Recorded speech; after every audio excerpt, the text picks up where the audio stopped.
When you have a specific images in your PowerPoint that are way too large, individually compressing these pictures can be the key to shrinking your file size selectively without affecting other images. So in this short video tutorial, we will show exactly how to compress images in PowerPoint.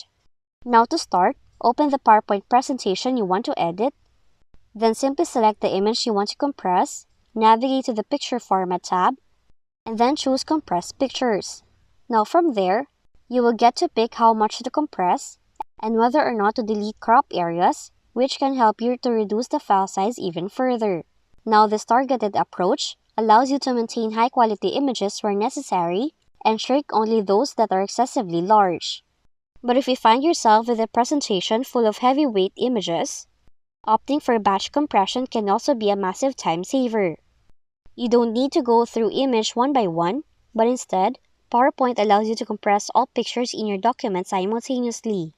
What you need to do is select the images you want to compress by holding the Control key, then go to Picture Format tab, select Compress Pictures, then decide an overall resolution for all images. Now this method ensures that all pictures in your presentation are consistently optimized, providing a uniform visual quality and a significant reduction in your PowerPoint file size in a few clicks. Now you just have to take note to always preview the compressed images to ensure that they still meet your aesthetic standards.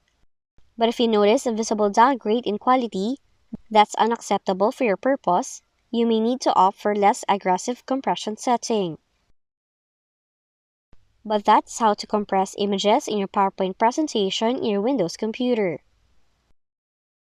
If you found this video helpful, kindly like and subscribe.